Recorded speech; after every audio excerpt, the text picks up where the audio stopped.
Hey guys, welcome to episode 4 of Dredge. This one is also going to be a little bit different editing style, where I'm just going to do kind of a voiceover of what I'm doing, and then I will cut up the video and edit it in a way that should be a little bit quicker than like episode 1 and 2.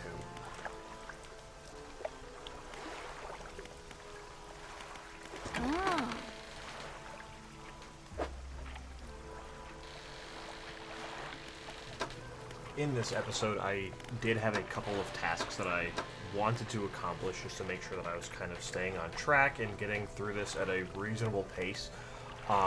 So one of those things, the big one today, is going to be upgrading my ship hull to Tier 2. You'll see that here.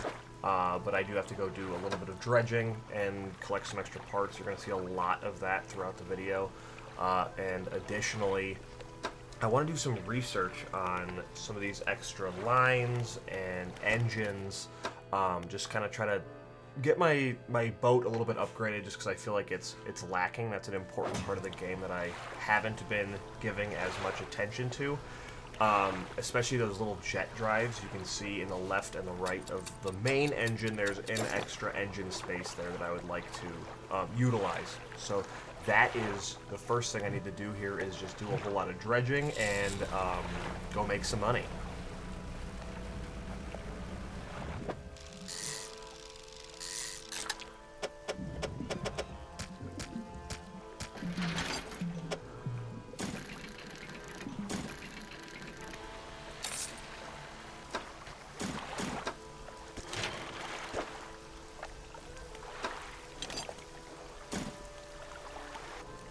After making a little bit of extra cash and getting the last piece of wood for my boat upgrade, now I'm just looking at making the rest of the money. I'm about $250 short here.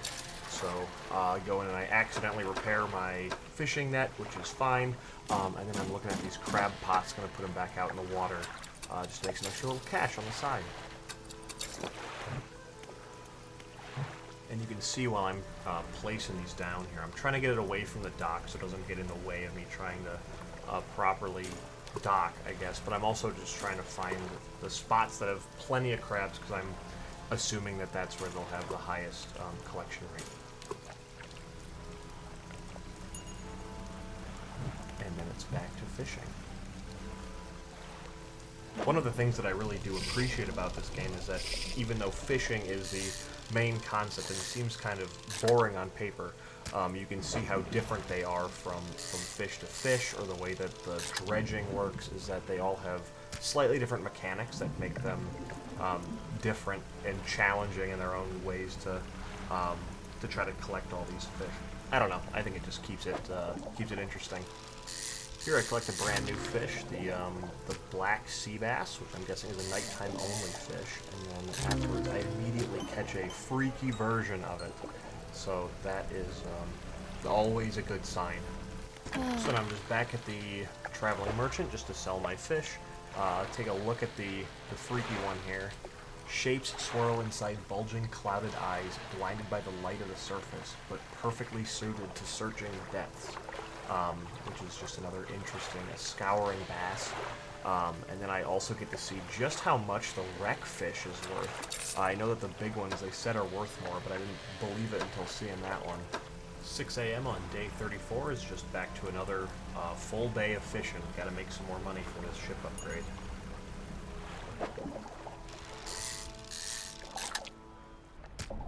I got this achievement for ruining the local ecosystem. A little bit more dredging here just to keep collecting materials along with the extra cash I'm getting from the fish. But I do pick up a research part. At some point I would like to find an upgrade that makes this dredging process quicker, because it definitely is kind of a bore at this point. And then on my way back to just drop off the goodies I collected and check out the crab pots, and get this very unsettling noise. Against my better judgment, I did try to take a look for it, which didn't see anything, but I did catch a bearded mackerel, another aberration. Here I sell my fish, put one more upgrade in for the jet drive engine, and then because of the time, I just swing right around to grab the crabs from the crab pots, and then we call it a day.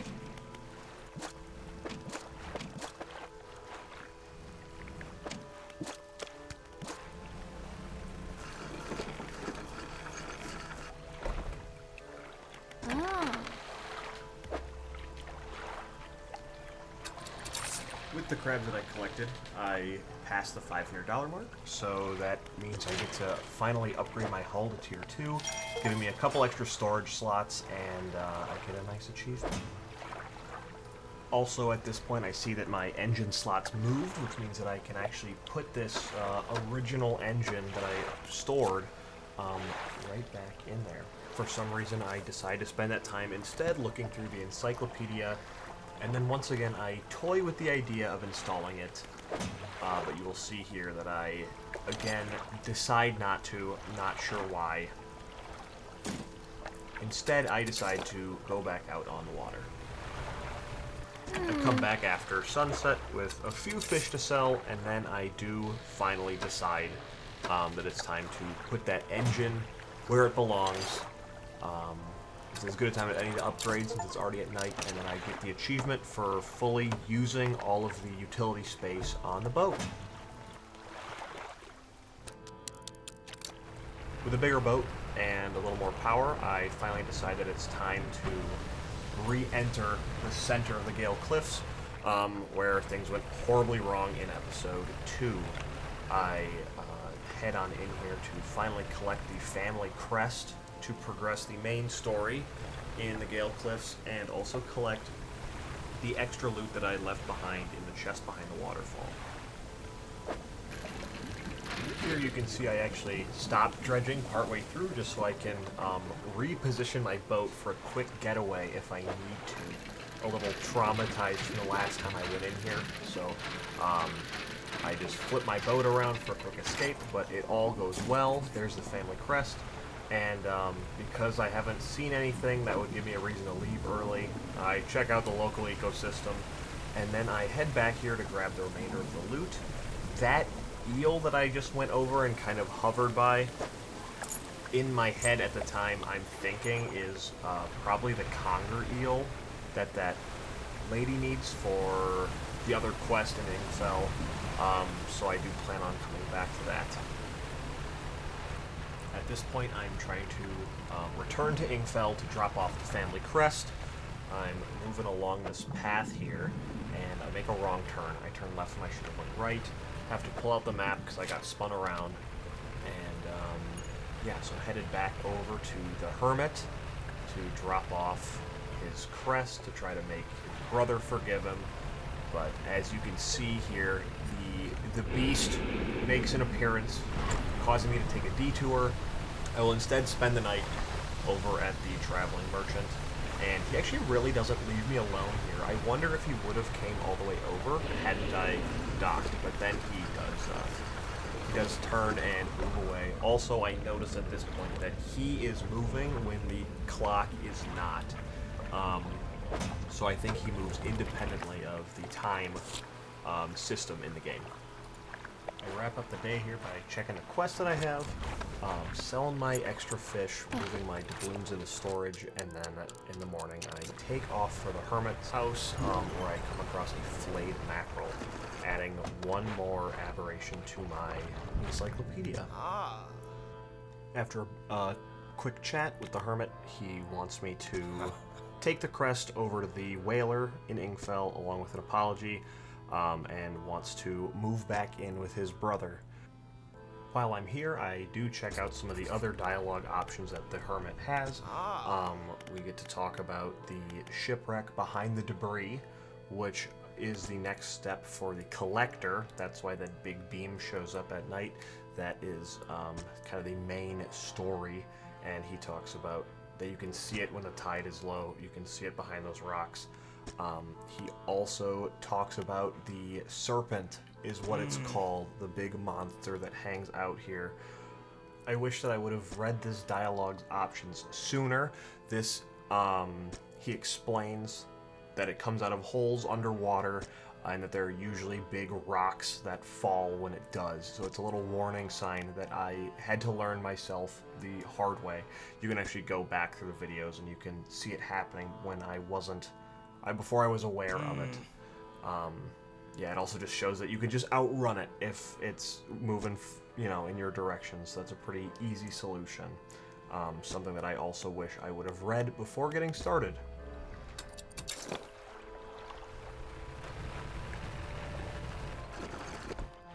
At Ingfell, I get to talk to the whaler, show him the family crest. At this point, he does decide to forgive his brother, and in the meantime, he will take him in at the shop, but he just needs some time to clear it out. So during that time, he tasks me with finding some debris in the center of the island to blow up for him to make a little shortcut. He has already planted the explosives. I just have to find it and detonate it. He tells me that the rocks have some yellow flags on them, so they should be pretty easy to find. And with that being said, I take off to go track down said rocks. I am also trying to be more time efficient, so I remember about the rock statue in the back that has something to do with crabs, and I believe that I knew the right combination, so I collect a whole bunch of these crabs, sell off the ones that I don't need, and then I will head over there to do that as well.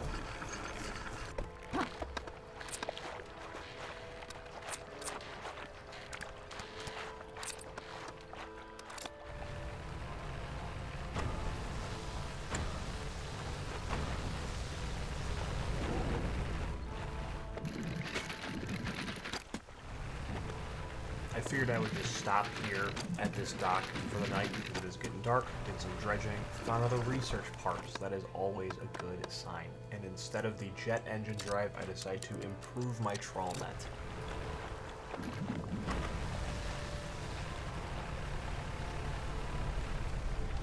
Luckily, I did bring the correct crabs here, so I get to put them into the rock slab. The 3 crabs shuddered, legs clicking into strange angles. Though long dead, some unseen power commands their corpses into action. The crabs scuttle over the altar, disappearing into cracks in the stone. Suddenly, the rock splits in two, revealing a sunken chamber at its core. As you can see, it's another crab pot with an aberration bonus, a pretty big capacity, and yielding 1 or 2 crabs a day. Always a nice thing to have because it doesn't take up any inventory space. I just get to drop it in the ocean and leave it be for a while. So I put that into storage, and then I continue on my journey. These rocks initially fool me. I think these are maybe the ones that he's talking about. They are not. I do, however, see these particles for an aberration, so I head over there to collect it.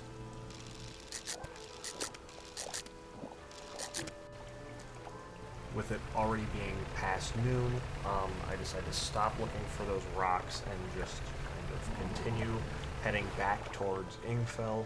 You can see some of the dust falling off those cliffs, which I believe is an indicator of the serpent being nearby. So I decided to take the outside route to get back. But I do see these materials laying here, and I am a sucker for some dredging. Never have too much scrap metal.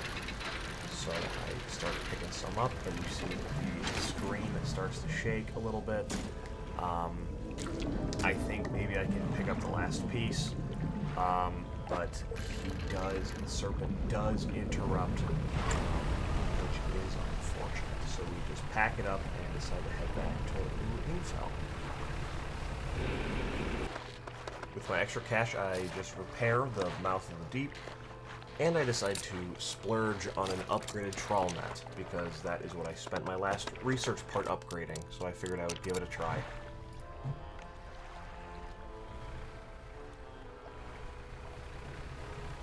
So I just drop off the new crab pot, kind of where all the other ones are. I go back through to collect any crabs from these old ones, and all of these crab pots need repairs already. So I'm just starting to pick them all up. I do collect a research part out of one of them, which is a pretty cool little drop there that I was not expecting. So that the next step for me at this point is to upgrade the versatile rod, because that one will take me into the coastal and volcanic areas, so I should be set for a while. I repaired my crab pots as well, so I drop them off here, and then I am off to just do a little more dredging. With the materials I collected, I am able to get one more engine space, which is always good, and then I am actually able to completely fill the necessary items for more rod space and cargo space. So now all I need is some extra cash.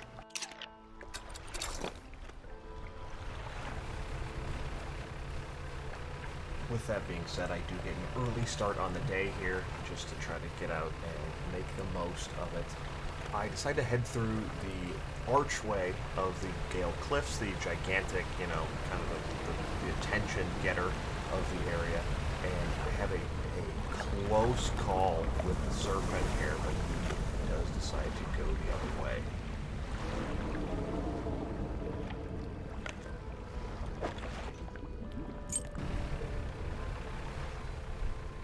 While in here, I found the rocks that the whaler wanted me to blow up.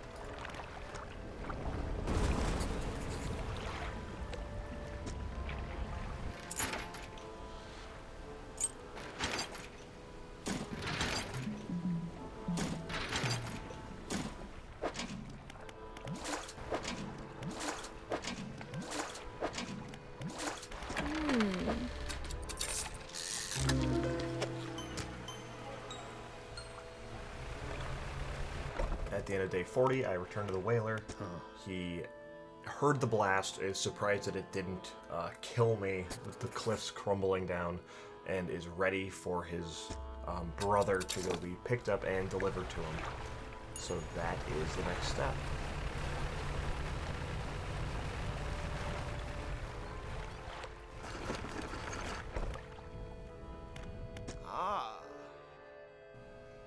I let him know that his brother forgives him and that he can come home, and he is so relieved and ready to go.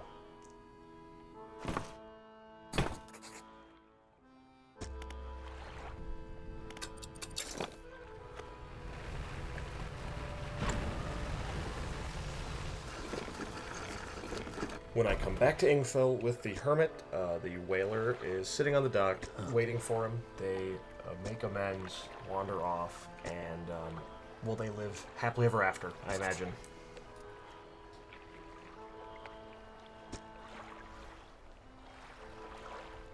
The retired whaler at this point gives me the ability to buy the packed explosives at the whaling yards, which is cool and will be very helpful moving forward to continue clearing debris.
After quite a bit of dilly-dallying and goofing off, I am ready to move on with the main quest. So I blow up the debris that's blocking off this ship, and I collect what's inside.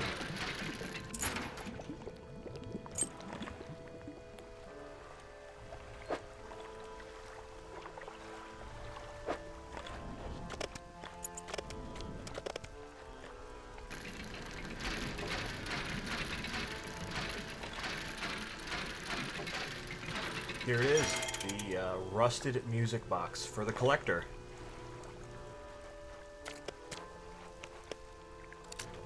Now that I picked it up, I'm pretty much done in the Gale Cliffs. I decided to throw it into storage, rest for the night, and then I head on over to the Traveling Merchant, where I do read its description. A large oak box with a rusted hand crank on the side. It emits a low, rhythmic chime as it rocks with the waves.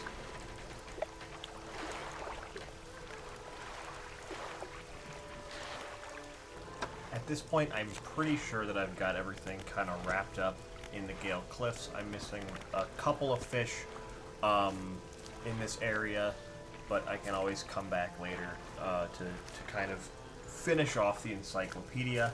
But in the meantime, there is still a lot of materials around, so that is what I head off to collect for a few more ship upgrades.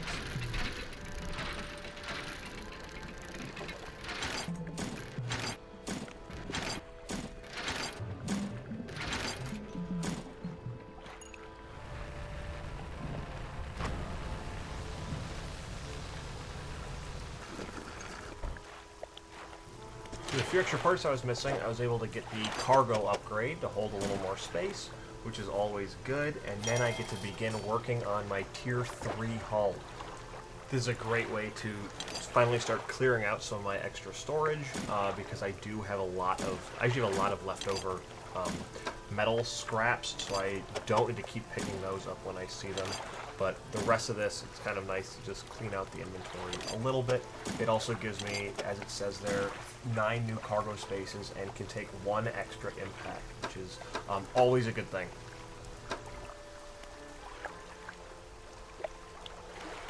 I start off day 42 pretty early, just to try to make the most of it. I'm starting to get a little bit more comfortable with going out there, staying out late, leaving early from the docks to be more productive during the daytime, and I want to do a little bit more dredging. But right here, I actually realized that I believe that a lot of these materials are continuously respawning, so I actually don't need to always dredge everything I see, because if I don't need those parts at that time, or it's not like if I don't grab them, then I'm just missing out on them. I can always find them somewhere else. So that is good to know, that I'm not stuck here constantly trying to find new materials. I do see another aberration here, so I want to go pick it up. It does end up just being another flayed mackerel. I don't think that I have any new ones to grab from this area, so I just keep going on collecting some extra materials that I need for the hull upgrade, and then trying to wrap up my time at the Gale Cliffs. I spent the night of day 42 at the campsite dock because I was out there dredging. You can see I picked up a lot more wood, which is perfect because that gives me all of the materials I need for the hull upgrade to Tier 3. So now I am pretty much just going to be picking up my crab pots and moving on. Going to the collector next would have been my next step, but then I do remember that I still have the quest for the Ingfell resident, which I realize at this point is the conger eel is probably a nighttime fish that I just haven't collected yet, because I do not do any fishing at night unless I have to. So that is kind of what I want to wrap up here. You will see me doing a little bit more dredging here because I guess I'm an addict, but other than that, it is me just hanging out until nighttime.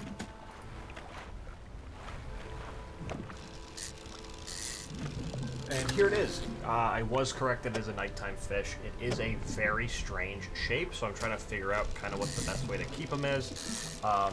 But I just decided to grab a couple, and I do see that there's an aberrated one here. So I just want to also collect that one while I'm at it, because I don't know when the next time I'll be fishing at night here is. On my way to go dock just to call it a night, I get super unlucky and I run into whatever that little tornado thing is, which obviously destroys my engine, just my luck, but it did throw a fish on board, so I guess that is a plus side. And here's the sprouting eel is the aberration that I caught. With only my small engine working, I begin heading back to the dock. I do pick up a little bit more scrap metal. Again, I'm not sure why I keep grabbing it when I do not need all of that, but you will see it there again. Picking up a few more fish from the net, and also some orcas on the left-hand side, which is pretty cool. I've talked about it multiple times, but I love the atmosphere of this game.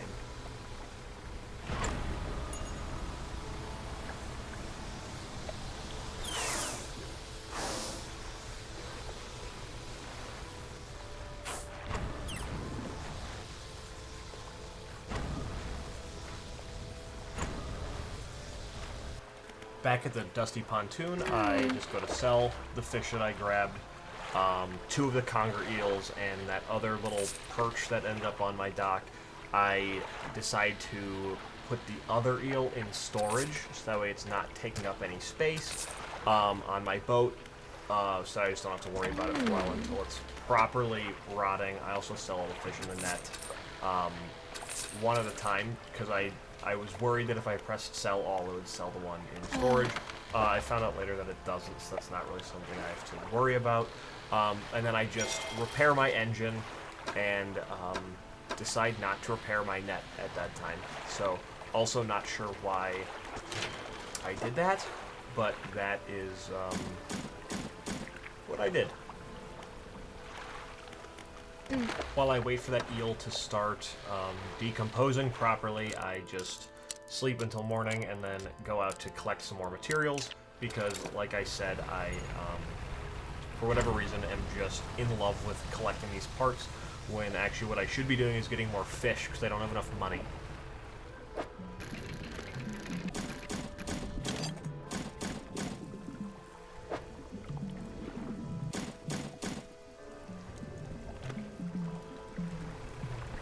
This is typically a little bit later than I would like to stay out anyway, even though I was getting more comfortable staying out later.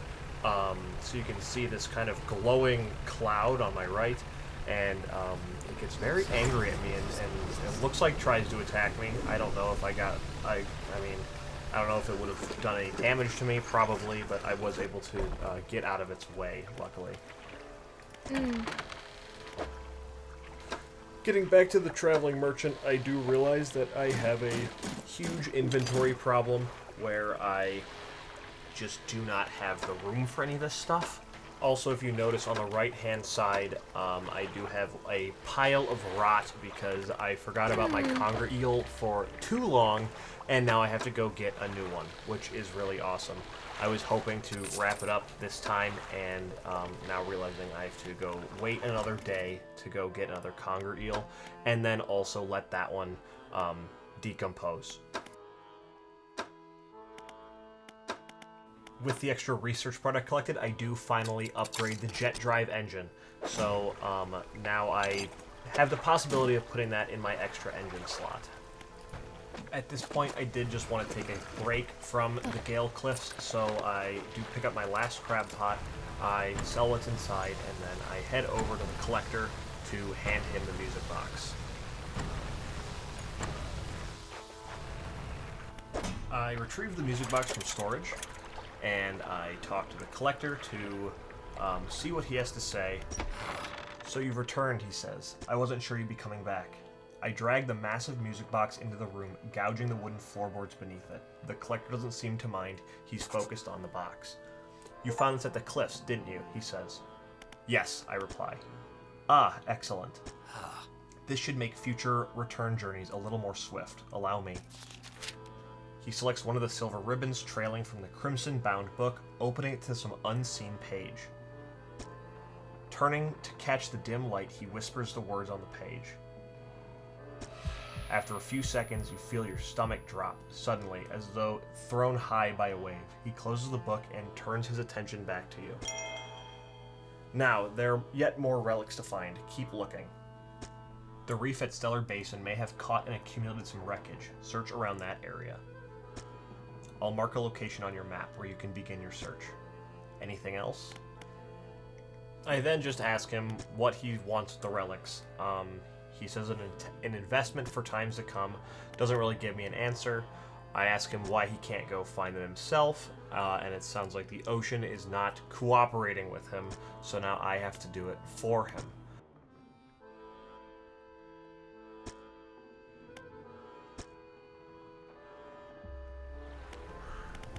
Now that I have my sights set on Stellar Basin, I head back to the Marrows to kind of wrap up some stuff in here, because now I have those tact explosives to clear out some rocks.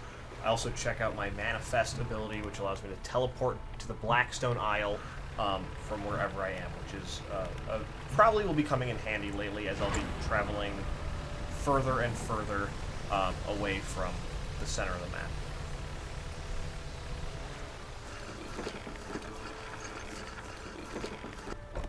While I'm here, I decide to talk to the dock worker, just kind of run through these dialogue options, see if anything important comes up, because obviously I missed learning about the serpent from the hermit, and I don't want to do that moving forward. I don't want to miss any important information.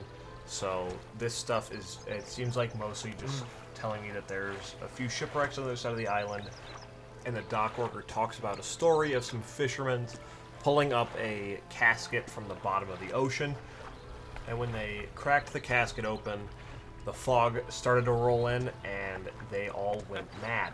And the fog has never left, even though the casket and the crew has been missing for a long time.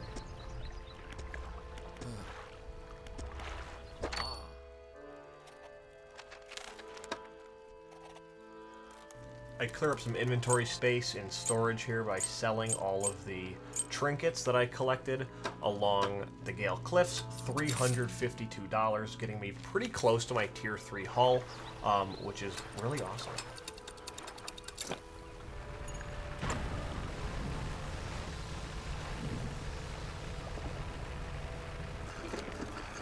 I head back to Greater Marrow, where I am meted by the lighthouse keeper. She is not happy with me. I saw you sailing out towards the horizon, crossing that deep expanse. Do you really think that's wise? She says. I ask, what's the problem? She says, it feels a bit like tempting fate, does it not? Things are bad enough around here without your provocations. Abruptly, she walks away. Her eyes scan the water as she walks along the dock. I then have a quick chat with the mayor, ask about the wider region, specifically Stellar Basin.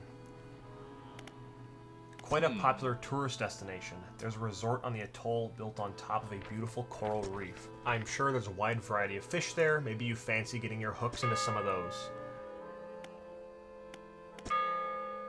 I then ask him about strange occurrences. Well, I heard that my counterpart in Little Marrow met the most unfortunate end. They say he went mad quite suddenly. One day he was normal, the next he was pacing the shoreline, hurling people's belongings into the sea. After some days like this, he disappeared, never to be seen again. Nowadays, the tale of the old mayor is used to scare children. Not many remember him, myself included, and those that do remember don't seem to like talking about it. A most unpleasant subject. Now, what else can I do for you? What happened to the last fisherman? The last fisherman? Oh, he was very unreliable. He'd go out at night, come back with no fish, and proceed to sleep all day. He was also a terrible captain. I mean, really terrible. Constantly running aground on the reef, even in broad daylight. The shipwright almost ran out of wood for repair. No, he was no good. One evening he left and never came back. So long. He shan't be missed by us. At this point, I head back over to Little Marrow. Wanted to clear up my inventory a little bit more, and I remembered that I got the pirate ship flag that I want to attach to my boat. I know there are also some debris over here that I can clear, but I need to get my packed explosive out of storage for that first.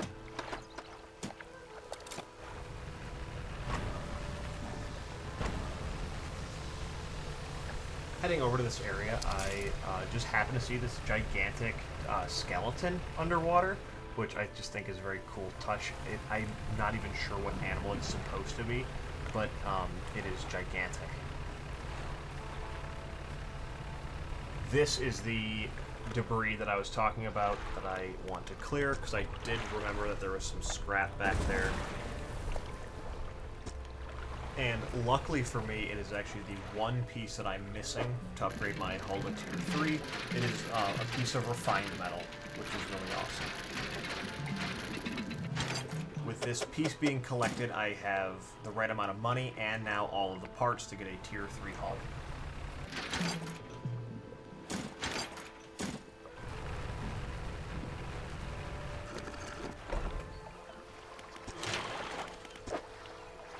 Here it is, upgrading my hull to Tier 3. I get an achievement for it here, and more importantly, it unlocks a bunch of other upgrades that I can get started on, so I can finally clear out some of this storage space. Going through all of these and filling them, I actually have almost all the parts I need already. I think I end up being 7 pieces of wood short, and otherwise I am perfect on bolts of cloth, and I have a few extra pieces of scrap metal.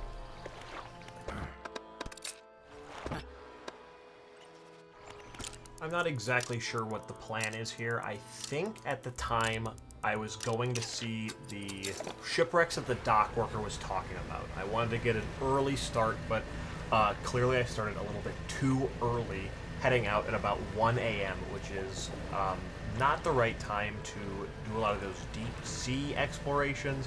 I probably would have been safe just hanging out in the Marrows, but for whatever reason I head around the backside and I see another one of these big, freaky clouds. I stop moving to see if they will go away on their own, but they don't.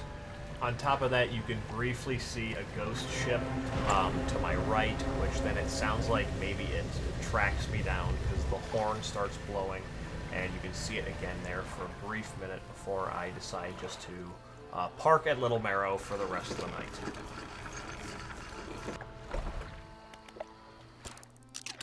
With that being said, I try my luck again in the morning. I actually bump into this rock doing some hull damage, which is perfect. And then I keep on moving around the back of the island, and I don't see anything.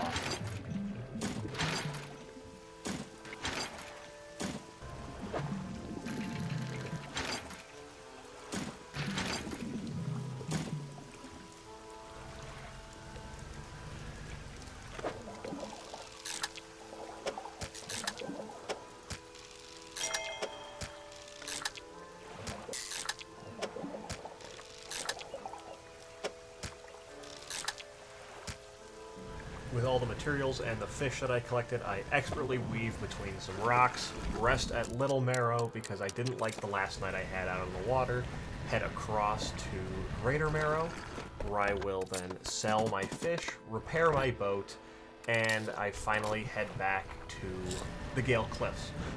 With my net, I actually do drop it in the water just to see what it looks like, and it looks like it's in a pretty good depth the whole way across, which is cool.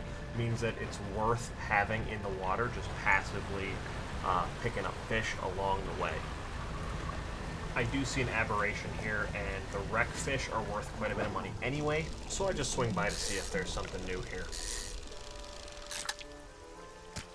It is a new one, the bony wreckfish, encased in bony protrusions and struggling to move with encumbered fins. Its gills, blah blah blah blah blah blah. When I head over back to the merchant, you'll actually see what I'm talking about, is that these 2 fish alone, these 2 fish and 2 in the net, are worth $238. So that is a pretty awesome deal for those big guys there. With that extra cash I collected, I decide to repair my Mouth of the Deep and also upgrade the lights on my ship so that hopefully I can see further out at night. As my ship gets better and faster, I would like to start exploring more at night, and being able to see is obviously pretty important for that. The next 2 days here I speed up quite a bit. It's about 7 minutes of footage that I shrink down into just under a minute. It's pretty much me just floating around the Gale Cliffs trying to get this conger eel so I can get this kind of secondary pursuit here done, because I just don't want to have it always being there without it being complete when I decide to move on to other islands. So I spend a lot of time just kind of lollygagging, hanging out, dredging, fishing, that sort of thing, blowing up a rock every once in a while, you know, all good stuff. And then on the night of day 51 is when I finally find a conger eel, which is fantastic. So I finally will get to call it a night and stop my my search.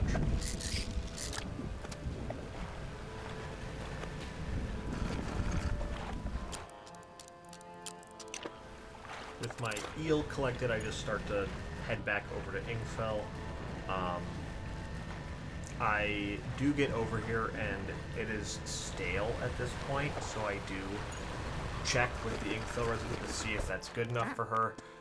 She's very picky because it's not sufficiently aged, so I have to wait a little while longer, and I really don't want to hang out and go fishing and end up forgetting about it again to the point where it gets completely rotten. So I think that I probably sleep an entire day away here, a full day and night cycle on the dock, which at this point it finally is rotting. So she accepts it from me, and she actually gives me quite a bit, $150 for it, and the pursuit is finally resolved. I check one last time with the whaler and the resident to see about any new dialogue. There isn't any, so at this point I just kind of check whatever pursuits I have going on still, and I don't think that there's anything left for me to do at the Gale Cliffs at this time. So that is finally me wrapping up this island, and I'm looking forward to checking out the Stellar Basin, heading into a new area for the next episode. Alright, I hope you guys enjoyed the video. In the next one, I will try to do more live commentary, as well as probably a little bit of voiceover, do kind of a hybrid, just to kind of figure out what like video editing style I like the best. With that being said, thanks again so much for watching, guys, and I will see you in the next one.